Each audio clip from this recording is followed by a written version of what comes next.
Well, there's an extraordinary contradiction in that question, isn't there? A Christian spouse, one claiming to be a Christian who's operating as a Christian, is not going to be beating or abandoning or otherwise seriously mistreating their mate. So here's the issue of divorce. Jesus was asked in Matthew 19, can you get divorced for any reason? We might say in modern humorous terminology, for burning the toast, for finding a girl you think is more attractive than your wife. Is that grounds for divorce? And Jesus said, absolutely not. Well, they said, wait a minute. Moses said, you can issue a certificate of divorce and be freed from your marriage. Jesus said, wait a minute. Moses allowed you as a concession for the hardness of your heart, whatever it was, and it doesn't matter exactly what that was. It's finished and done with anyway. What exactly that cause for divorce, the certificate of divorce in Moses, I'm not sure. It doesn't matter. The ervat davar in Hebrew, it's been disputed. Doesn't matter. It's past. Forget about it. Don't worry about it. Jesus said, let's go back to Genesis. What was the original intention of marriage? That they're bound forever. What God has joined, Jesus said that in Matthew 19, don't let anybody imagine pulling apart. God hates divorce. We know that. That's perfectly clear. Now, Jesus then did give one exception. In Matthew 19, he did say you cannot have a divorce, but there is the exception of porneia, which would be unchastity, breaking the sexual bond of the marriage. If that goes on unrepented and not choosing to forgive it, it can be repented of and things can go on.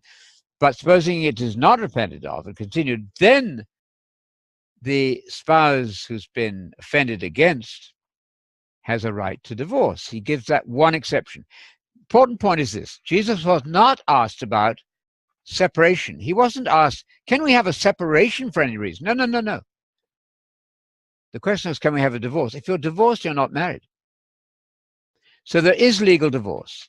Now, Paul adds to that, as we know in 1 Corinthians, he considers the question of desertion by an unbelieving mate.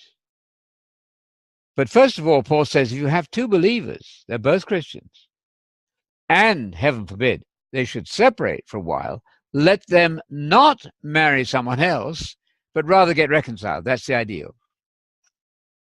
If, however, you have a situation where somebody is beating their mate, I think we can safely say that person has ceased to be a believer. Maybe they were a believer at one time, but they're now way out of the belief realm. They're not believers at all.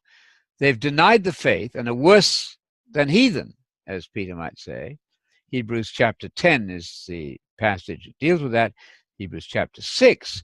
So at that point, they've become unbelievers. Well, the situation, Paul said, is if the unbeliever wants to leave and should leave, then the believer is not bound.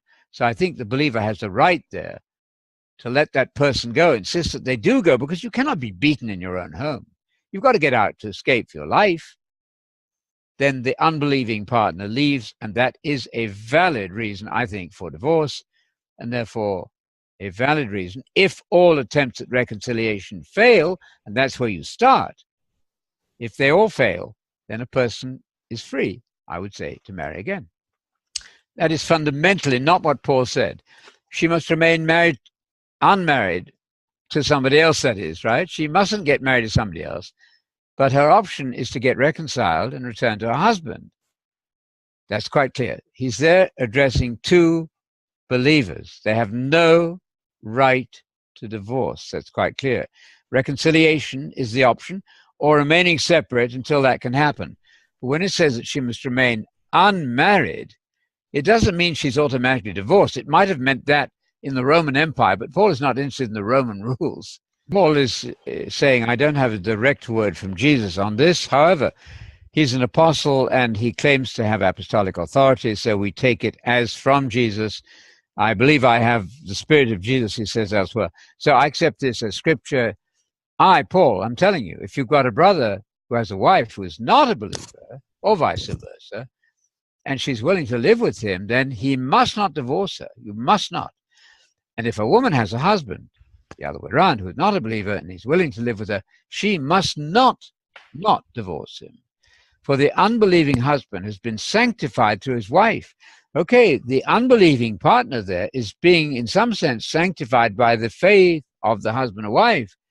And the unbelieving wife's been sanctified through a believing husband. Otherwise, your children would be unclean. That's interesting. Your children are reckoned as holy if one of the partners is holy. That's excellent. That's entirely clear. Somebody put it this way: you are not under obligation to chase your unbelieving mate round the Roman Empire to keep the marriage together. That's wonderful. Right. I think what I'm saying here would be understood by most evangelical commentary. I'm thinking of the Expositor's commentary, Gabeline, I think the editor, where they would say this pretty much clearly. Now, the Roman Catholic Church is rethinking its view here. They didn't think that any second marriage during life of spouse was valid, so they came up with a verbal quibble and said, well, it's not really a divorce, it's an annulment. That's just playing with words, I think. I think they're seeing better now, and just currently I believe the Pope is re-examining all of that. Of course, while we're on this topic, it is a catastrophic mistake to forbid all males from being married if they're in the priesthood. That was never, ever the intention of Paul, and never, ever should have been thought of as being a qualification for being an elder, bishop, pastor in the church.